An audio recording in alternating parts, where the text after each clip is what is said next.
Hey guys, tonight we tiptoe through creaky floorboards and shuffle quietly past snoring relatives, all because you woke up absolutely starving. There's no fridge, no light switch, no leftover pizza. Just darkness, hunger, and maybe, if you're lucky, a lump of stale bread hiding by the hearth. Tonight, you're going to find out what midnight snacks looked like before refrigeration existed. Spoiler alert, they were crunchy, smoky, and sometimes slightly moldy. So, before you get comfortable, take a moment to like the video and subscribe, but only if you genuinely enjoy what I do here. And hey, let me know in the comments where you're listening from and what time it is right now. Bonus points if you're actually snacking. Now, dim the lights, maybe turn on a fan for that soft background hum, and let's ease into tonight's journey together. You wake up. Not to an alarm clock, or the glow of a phone screen, but to the gentle, almost guilty ache of a stomach that was definitely not full enough at dinner. You lay still at first, hoping the hunger will just go away, but no, your belly rumbles again, louder this time. Somewhere in the darkened space around you, a dog stirs. Maybe a sibling grumbles, but you're already halfway to sitting up. You need anything to eat. In the medieval world, this was hardly rare. People didn't eat as frequently or richly as we do now. Meals were big deals, spaced far apart, and if you went to bed even a little hungry, that belly was going to remind you before sunrise. Especially in cold seasons, when dinners were thin and you burned more calories just staying warm under a heap of itchy wool blankets. So you get up. Carefully. Floorboards creak louder in the silence of the night. If you're living in a peasant cottage, the only glow is from the hearth if it's still smoldering. No flashlight. No fridge light to bathe you in angelic glow. Just embers, shadows, and your own questionable memory of where the food is. Historically, many people slept communally, entire families in one room, with maybe a pig or chicken snoozing nearby. Privacy was not a thing. Midnight snacks were a stealth mission. You had to know your target, and you had to know your route. One wrong step and you're tangled in someone's foot or elbow or worse, chamber pot. Your first move might be to the hearth, where food was often left warming or just forgotten. Bread crusts, the end of a stew, maybe a scrap of cheese in a waxed claw. But even these weren't guaranteed. Some folks stashed food in creative places, under upturned bowls, in locked cabinets, even under beds, which explains some medieval rat problems. Of course, hunger wasn't always just hunger. In many cultures, waking at night with food cravings was considered a medical issue or a spiritual one. Some believed it meant you were imbalanced, too full of cold humors, or possessed by a hungry ghost spirit. Medieval physicians might suggest spiced wine, or boiled leeks, or just more prayer. Modern doctors might call it low blood sugar. And let's be honest, your odds of finding something satisfying were slim. This wasn't a world of 24/7 snack options. No jerky bags or trail mix sachets. Maybe, if your household was fancy, there'd be a crock of olives or salted fish. But mostly, it was whatever didn't spoil in a room with no refrigeration. Yet there was something oddly comforting about this kind of nighttime foraging. It meant the hearth was still warm. It meant there was something, however humble, to ease the rumbling. And if you didn't trip over the dog or wake your cousin or accidentally eat the bread that had gone blue around the edges, well, that was a win. Historians still argue whether these nighttime habits were common across social classes or just more noticeable in the lower classes due to proximity and lack of food storage. But one thing's clear, the midnight snack isn't some modern luxury. It's a timeless, half-asleep tradition shared by anyone who's ever woken up thinking, I'm not going to make it till breakfast. You shuffle toward the hearth, guided by muscle memory and the faintest flicker of orange coals. It's the heart of your home literally, and symbolically. Whether you're a peasant, a merchant, or the overworked cook in a drafty castle kitchen, the hearth is where everything happens: warmth, light, cooking, and yes, midnight munching. Even when everyone was asleep, the hearth never fully died. Banked embers glowed under ash, kept alive intentionally so the morning fire wouldn't need to be started from scratch. Rekindling a flame from nothing was a pain, sometimes involving flint, steel, and breath that smelled like turnip soup. So instead, families tended the coals like a pet, feeding it, shielding it, speaking to it when it hissed too loudly. You wouldn't want the hearth to go cold, and not just because of the inconvenience. The hearth, for many cultures, wasn't just practical. It was sacred. Roman households honored the goddess Vesta. Slavic homes left offerings to the domovoi, the house spirit that liked a bit of bread or milk by the fire. Even in medieval Christian households, hearths had their own rituals and protections: crosses carved into the stone, holy water sprinkled to ward off chimney demons. You know, just in case. So when you approach the hearth, there's almost a reverence to it.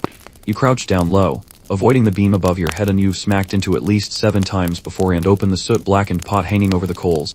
Maybe there's something left from dinner. A thick barley porridge. A watery stew with a sad carrot bobbing in it. You inhale the smoky scent and decide it's edible enough. Interestingly, food wasn't always cleared away at night. Modern minds think of cleaning up as essential, but per refrigeration households often left food near the fire intentionally. It was warm, slightly preserved by the heat, and easily accessible for anyone who, just, hypothetically woke up at 2:47 am. Craving soup.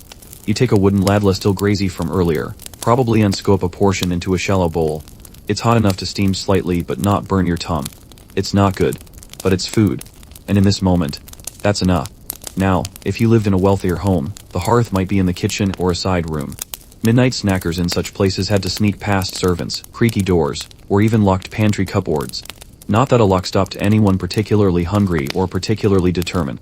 A few bent nails and some ingenuity could solve many problems, including padlocks and moral qualms. Some folks, especially in rural areas, used separate summer kitchens to cook during hot months, which meant trekking outside into the night. Imagine that. You, a thin cotton tunic, and the lingering question, was that a fox or just a very aggressive chicken? But if you made it, there might be a pan of cold beans or leftover flatbread waiting for you. The hearth also doubled as a place of conversation, even at night. Sometimes two people might wake up at the same time, father and son, or two sisters, and end up sitting quietly by the fire, sharing a crust of bread and murmuring about the weather, the harvest, or dreams that didn't make sense. Midnight snacks weren't just about the food. They were a pause in the silence, a soft rebellion against the schedule of the sun. Historians still argue whether nighttime eating rituals served a social purpose beyond nourishment. Was it bonding? A moment of introspection? Or simply a side effect of dinner being terrible? But one thing's certain, the hearth, glowing low in the dark, gave you more than heat. It gave you hope that somewhere in the blackened pot, under the crusty lid and the strange film forming on top, was anything that might shut your stomach up until dawn. You slurp quietly. You don't even bother with a spoon. It's just you, the fire, and a lumpy bit of cabbage, floating in mystery broth. Comfort food at its humblest.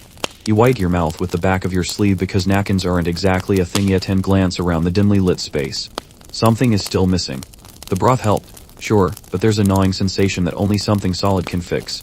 You sniff the air, tilt your head toward the shelf near the chimney, and then you remember, cheese. Not the creamy kind you spread on crackers at wine parties. No. This is the medieval version, tough, dry, slightly sweaty cheese that could double as a doorstop. You grope around until your fingers graze the linen-wrapped lump. Bingo. In a world before refrigeration, cheese was a preservation miracle. Milk spoiled in hours, but turn it into cheese, salt it, press it, dry it, wrap it, and suddenly you had a midnight snack that could survive weeks, even months, in a corner of your house that didn't get too damp.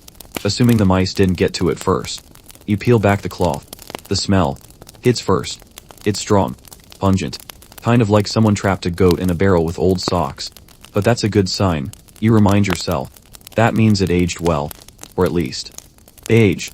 You take a bite. It bites back. Many medieval cheeses were intentionally sharp, sometimes spiced with pepper or wrapped in herbs.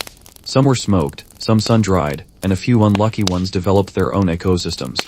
Scholars still argue whether these accidental mold colonies were welcomed as flavor profiles or just tolerated because nobody wanted to waste food. In fact, there's a documented medieval cheese from Poland that contained live mites. Yes, and purpose.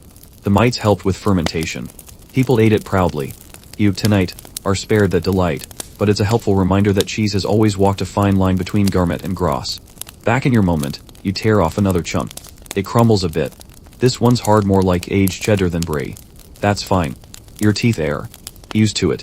Teeth in medieval Europe had more battles to fight than your midnight craving, coarse bread, poorly ground flour, and sometimes tiny rocks from the millstones. You chew carefully, because dentistry is, well, a future luxury. As you chew, you wonder where this cheese came from. Probably the cow in the field next door. Maybe it was made by your mother, or someone down the road with a well-worn press and a sixth sense for souring mill. Cheese making wasn't just kitchen work, it was alchemy. And midnight cheese. That was practically a rite of passage. If you lived in a monastery, this might be your only snack option. Monks often had strict dietary schedules. Meals were timed to prayers. But cheese, that could sneak past rules. Hard cheese kept well. It didn't count as meat. It didn't need fire. Brother Ambrose could slice a wedge in the dark and swear it was for medicinal purposes. And let's be honest, when you've been chanting late and all day, a secret bite of cheese at midnight is practically divine. Interestingly, cheese also shows up in medieval dream lore. Some physicians believed eating it at night could cause vivid or even demonic dreams. Don't eat cheese before bed, they'd warn. You'll dream of witches and owls. Then again, in an era when half your dreams featured plague or pitchforks, maybe a cheese-induced hallucination was a welcome change. You scrape the rind with your nail. It's tough but edible. Barely. The dog perks up across the room, he smells it too, but you give him a firm look. This is your cheese. You earned it. You braved the hearth, the soup, and the lingering fear that someone labeled this batch not for eating last winter. Historians still argue whether cheese was more common among the poor or the rich. Some say only wealthy households had the luxury of aging and storing cheese. Others point out that shepherd families made cheese out of necessity, not luxury. The truth, as usual, is probably somewhere in the middle here, layered in soft curds and wrapped in a damp cloth behind the pickled onions. You take one last bite, a little less aggressively this time. Your stomach is finally quiet. The fire is nothing but glowing red coals now. And even though you've just eaten something that technically qualifies as medieval plastic, there's a strange sense of peace. Midnight cheese, humbling, enduring, slightly suspicious and absolutely necessary. The cheese sits heavily in your stomach, like a mildly threatening rock, but it's done its job. You feel fuller, calmer. You reach out, patting along the shelf again just in case there's something to go with it. Your hand brushes against something dry and crumbly. Yes, the bread. Calling it bread might be generous. What you're holding is less fresh loaf and more culinary relic. This is hard bread. Bread that's been left out since last week, or possibly last month. In medieval kitchens, bread was baked in batches to last several days or longer if necessary. Daily baking wasn't always an option, especially when firewood was scarce or the village oven was communal and booked solid by neighbors. You lift the chunk closer to your nose. It's old. Not bad, just dusty. Earthy. Honest. It's the kind of bread that could survive a siege, a flood, or being used as a blunt instrument. In fact, some loaves, like hard rye or pumpernickel, were intentionally baked to be dense and durable. A small piece could fill your belly and potentially crack a tooth. And here's where things get interesting. In many medieval homes, especially among the poor, bread wasn't just eaten. It was the plate. Known as trenchers, thick slices of coarse bread were used as edible dishware. You'd plop your stew or roasted onions on top of it, eat around the edges, and then when the juices had soaked in bite into the base. Sometimes, if you were brave, you raise the bread to your mouth and take a tentative nibble. It's crunchy. Very crunchy. Like chewing bar. You decide to soften it the old-fashioned way by dipping it into the leftover soup you just slurped. The bread soaks it up like a sponge, transforming from jawbreaker to something vaguely chewable. Historians still debate just how widespread trencher bread use was, and whether it was mostly a peasant practice or one adopted by the lower nobility during feasts. Some argue it was common across Europe, while others point out that in wealthier circles, wooden or pewter plates replaced trenchers pretty early on. But for your purposes tonight, this thing is more than enough. It's got heft. It's got chew. It might have a bit of ash on the edge from sitting too close to the hearth, but what's a little ash between friends? You imagine, for a moment, being a traveler, someone stopping at a roadside inn. The fire's dying down. The innkeeper's gone to bed. You're alone with your thoughts and a leftover hunk of crusty bread. No butter. No jam. Just bread and the quiet creak of beams above your head. Maybe a rat or two having their own midnight picnic in the rafters. Bread was life in the medieval world. It was taxed, tracked, blessed, and fought over. The assize of bread and an actual set of regulations governed the weight and price of bread to prevent bakers from cheating customers. Bread fraud was a thing. Bakers could be pilloried for making loaves too light. That's how seriously people took their carbs. Tonight though, your only concern is whether you can finish this slice before your jaw gives out. You gnaw. Slowly. Thoughtfully. The bread has seeds in it, flax, maybe. Or tiny pebbles. Hard to say. Milling wasn't precise, and bread often included grit from stone mills. It added texture. And dental trauma. But oddly, this simple act of chewing connects you to something bigger. A rhythm. A tradition. A world where food wasn't just fuel, it was a way of surviving, of adapting. And at midnight, in the flickering glow of a hearth, that resilience feels oddly comforting. You set the remaining bit of bread aside. Maybe the dog will get it. Maybe not. Either way, you're full now. Or full enough. You glance back at the hearth, now just faintly glowing. It's been your stove, your candle, your table. And in some strange way, it's also been your refrigerator, or just one that smells like wood smoke and regret. You lean back slightly, letting the warm soup and suspiciously chewy bread settle in your belly. You stretch, yawn, and think maybe you'll go back to bed. But then a faint bubbling sound catches your ear. You freeze. Was that the stew pot? Still alive? Still cooking? Turns out, yes. In many medieval homes, food didn't really stop cooking. The hearth, remember, never fully went cold, and pots, especially iron cauldrons, are left hanging over the embers to keep meals warm for long stretches. What started as dinner could become breakfast, or lunch, or a midnight snack, all without ever leaving the pot. These were the original perpetual stews, a term that sounds quaint but really means, this soup has been going for 5 days and counting. New ingredients were added regularly. Last night's onions might be joined by a carrot today, a bit of dried fish tomorrow, and the mysterious half of a pigeon by Friday. It was less a recipe and more a living ecosystem. You slide the lid off the pot again.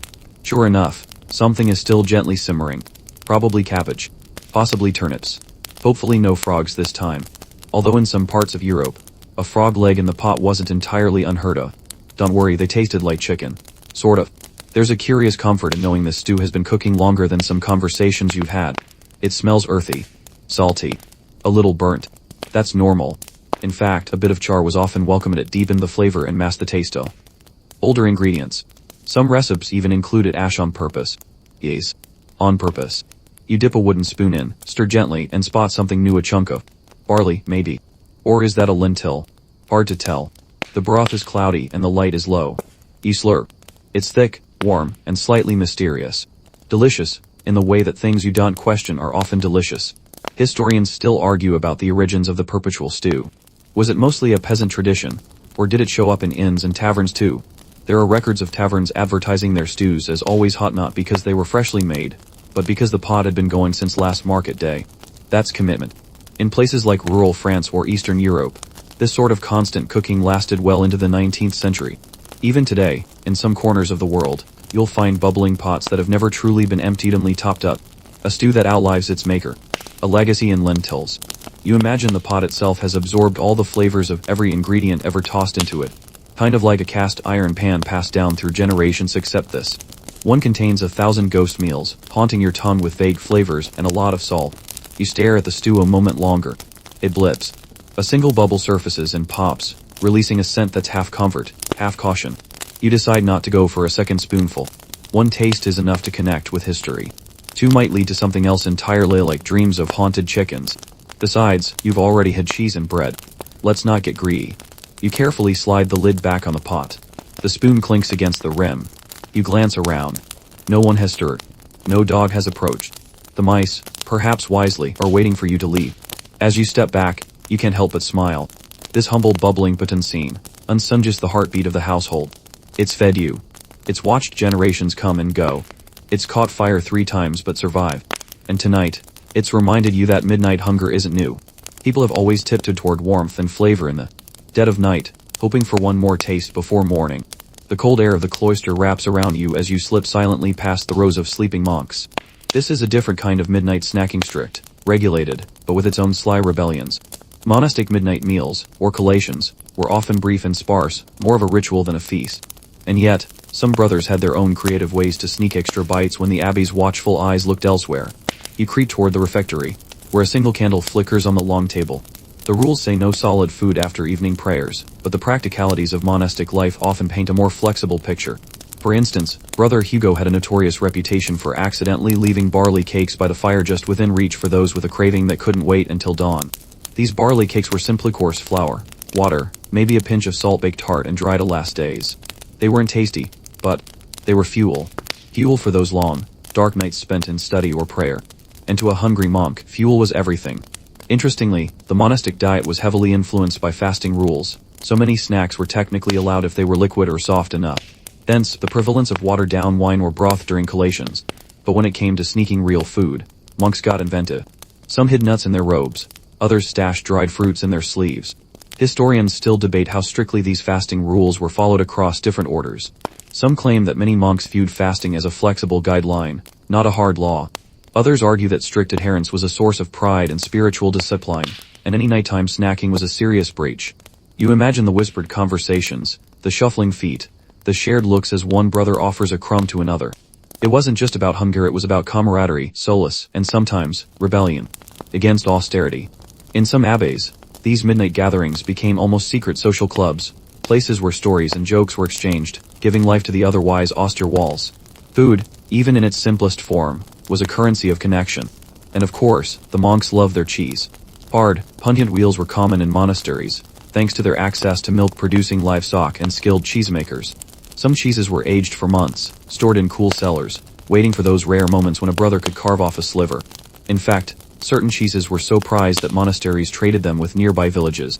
Midnight snacking on such a treasure would feel like a clandestine feast. As you tiptoe away from the refectory, you recall a medieval joke about a monk so hungry he mistook a rock-hard barley cake for a sacramental wafer, much to the dismay of his abbot. The humor lies in the seriousness of the setting clashing with the everyday human need to eat. Smile. Even in the most disciplined places, the midnight snack lives on. It's not just a habit, it's a shared human experience, quiet rebellion and comfort wrapped in a crust of bread or a wedge of cheese. You tiptoe past the flickering candles, the scent of wax mingling with the faint, lingering aroma of smoked meat.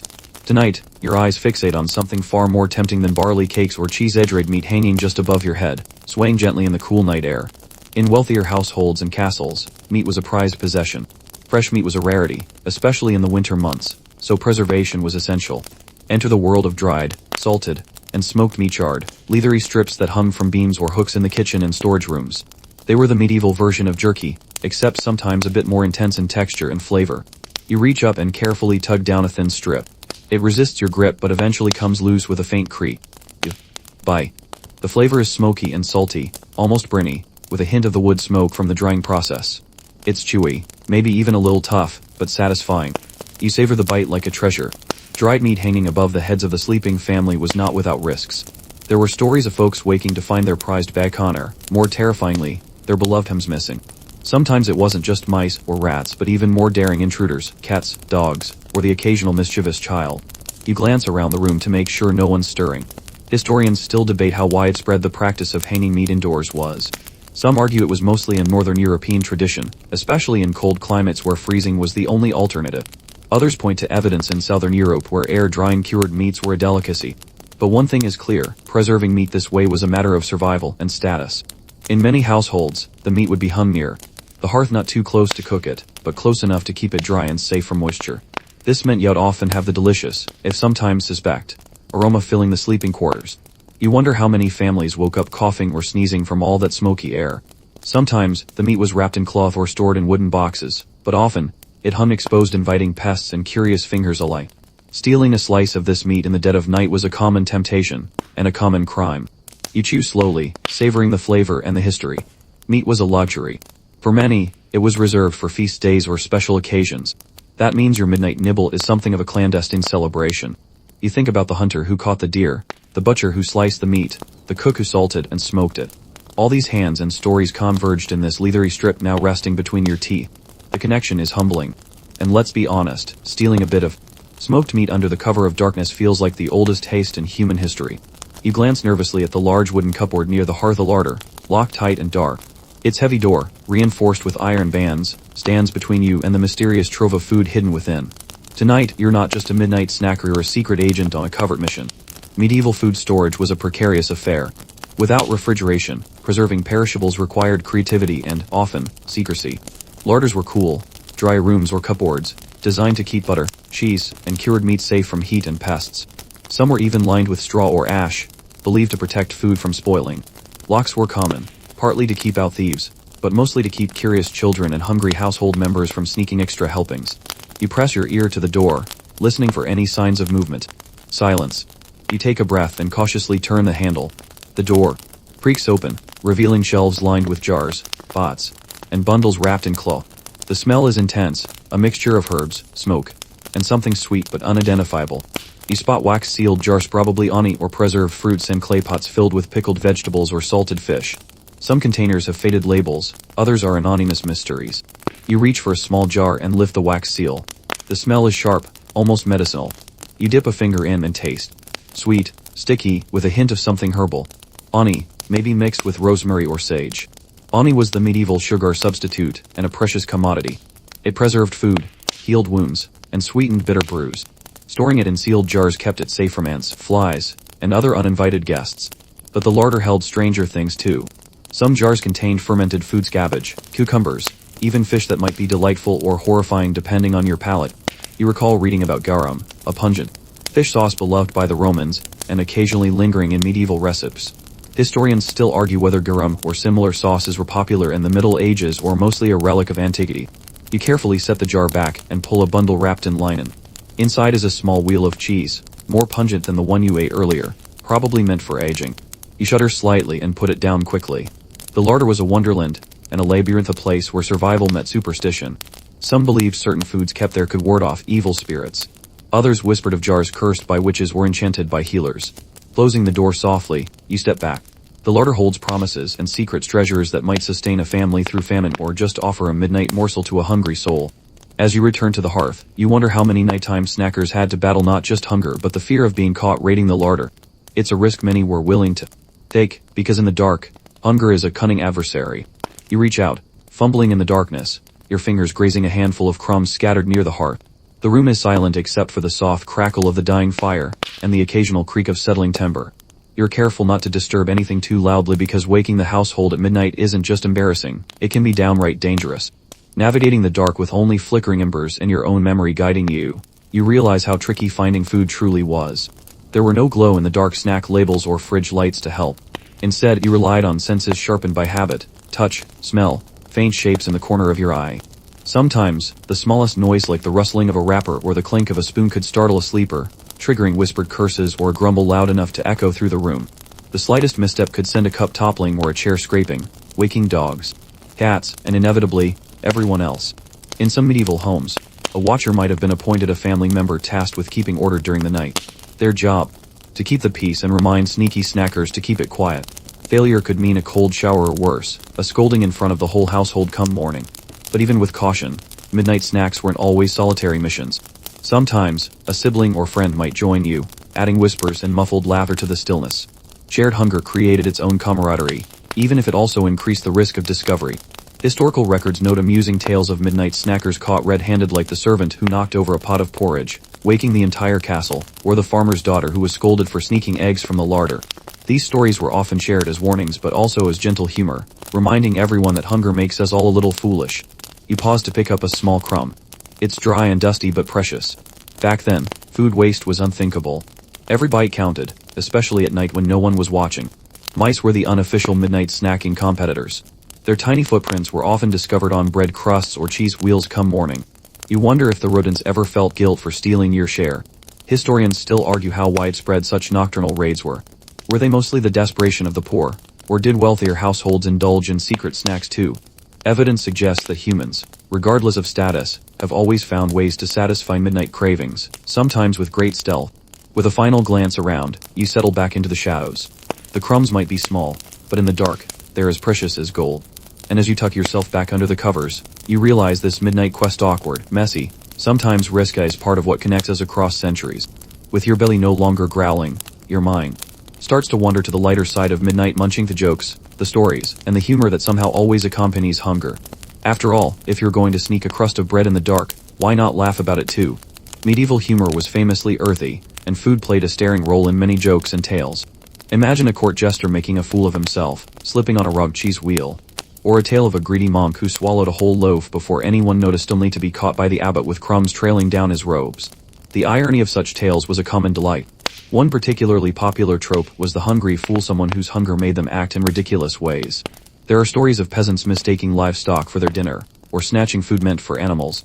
And then there were the notorious cheese wheel mishaps, where a rolling wheel would cause chaos in a village square, prompting a midnight chase worthy of a medieval slapstick comedy. Food-related humor also extended to bodily functions. Heart jokes were everywhere, from noble courts to village gatherings. The connection between eating and digestion was acknowledged openly, often to uproarious laughter. Some jokes even playfully suggested that certain foods, like beans or cabbage, could summon not just laughter but actual spirits. Historians still argue how much of this humor was truly shared by all social classes, or whether some jokes were reserved for particular groups. What's certain is that humor helped people cope with the challenges of food scarcity, hunger, and the hardships of daily life. You chuckle quietly to yourself, imagining the awkwardness of trying to sneak a snack while suppressing a laugh or worse, a loud hiccup. The risk of waking others was real, but so was the joy of sharing these little moments of rebellion and relief. In many cultures, food humor also served as a subtle form of social commentary, poking fun at excess, greed, or the foibles of those in power. It was a way to laugh at the system while quietly defying it with a hidden midnight bite. You smile, realizing that the humor around midnight snacks isn't just about food, it's about humanity. It's about the shared experience of craving relief, and of finding lightness even in the darkest hours. So next time you sneak a snack in the quiet of night, remember you're part of a long tradition, and that's as much about laughter as it is about hunger. While Europe had its tough bread, pungent cheese, and smoky meats, your midnight snack story doesn't end there. You take a quick trip in your mind to far-flung places, ancient China, Egypt, and Mesoamerica, where people also battled midnight hunger in their own delicious, inventive ways.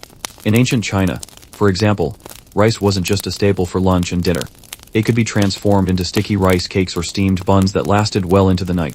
Imagine sneaking into the kitchen and nibbling on a warm, slightly sweet bun filled with bean paste, soft, comforting, and far less likely to break your teeth than European trenchers.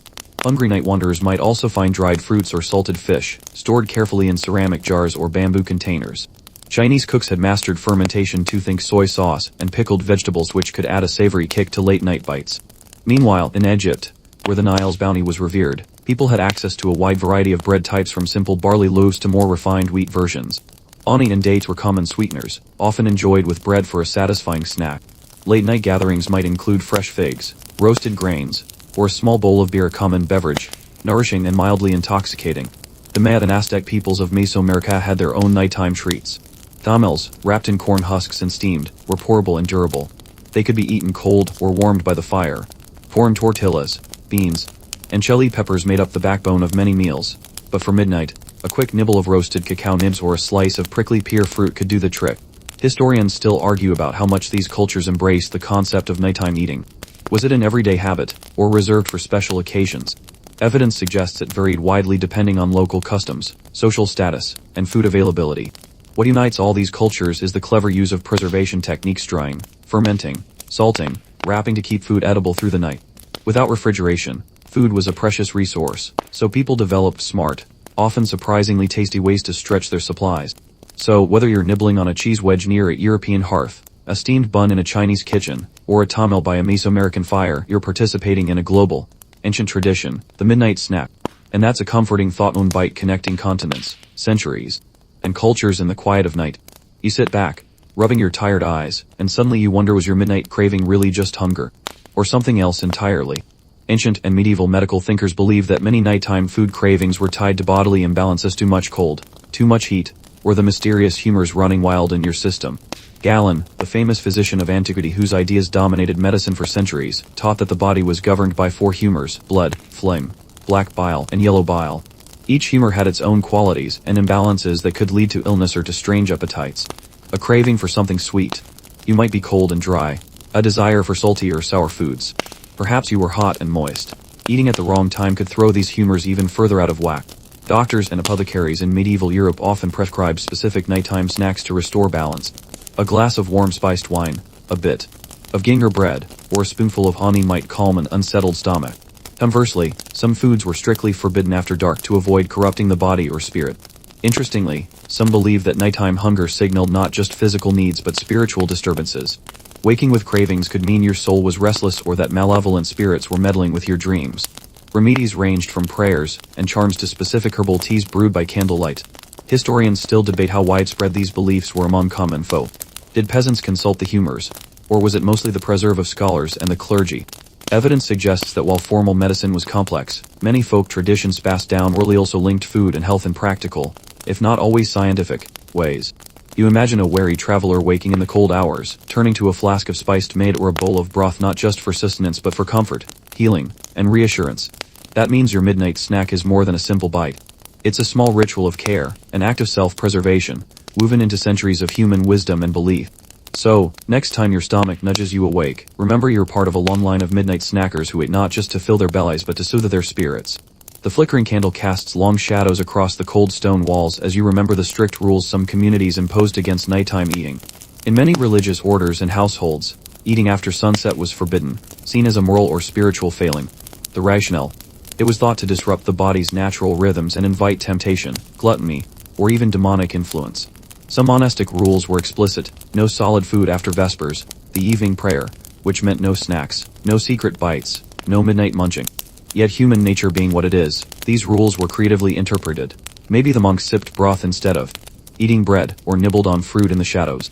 Perhaps the occasional slice of cheese or dried meat found its way past the abbot's watchful eye. These prohibitions weren't just about food. They were about discipline, self-control, and aligning the body with spiritual practice. Eating late was linked with laziness or indulgence, both frowned upon in strict communities. And yet, hunger doesn't always respect rules. Outside the monasteries, similar taboos existed. Some cultures believed that eating at night invited nightmares, illness, or bad luck. Parents warned children against midnight snacks, claiming it would rot their teeth or give them night fever. Historians still argue about how strictly these prohibitions were enforced among different social classes and regions. Was it an absolute rule or a gentle guideline? Evidence suggests a bit of both. Sometimes rules were bent, and sometimes they were ironclad. You imagine the tension, a hunger gnawing in your belly, the shadow of a religious or cultural law looming over your conscience, and the quiet rebellion of sneaking a bite in the dark. It's a human story, repeated across time and place our desire for nourishment wrestling with the expectations placed on us. So as you tuck away your meager midnight snack, remember that even in the most forbidding of times, the urge to eat doesn't vanish. It adapts. It persists. And sometimes, it wins. You lean closer to the fire, feeling the last warmth on your face, and you think, how did people keep any of this food from spoiling in the days before refrigeration? It's not like you had a fridge humming away, or a freezer stocked with ice. Instead, you had to rely on some rather strange and ingenious preservation tricks, some of which might make your modern kitchen look tame. One common method was ash backing. You would coat freshly made cheese or butter with a layer of wood ash. It sounds odd, but this dry barrier kept out moisture and bacteria, extending the food's life. Plus, it gave the cheese a slightly smoky flavor. You wonder how often someone accidentally got ash in their mouth, probably more than you'd like to think. Ani was another miracle preservative. Its natural sugars and low water content made it inhospitable to bacteria. Food sealed in ani could last for months or even years. In fact, archaeologists have found pots of ani in ancient Egyptian tombs that were still edible thousands of years later. Some families hung their food in wells. It sounds weird, but the cool, dark, and moist environment slowed spoilage. Meat or dairy would be wrapped carefully and lowered into the water or just suspended in the cool air. Of course, this also meant risking contamination from curious animals or water quality. Salt curing and smoking were staples too. Salt pulled moisture out of meat and fish, while smoking added flavor and further dried the food. The smell of smoke was a constant in medieval kitchens and sleeping quarters alike. Historians still debate how much people trusted these methods. Did everyone use them? Were some considered risky or dirty?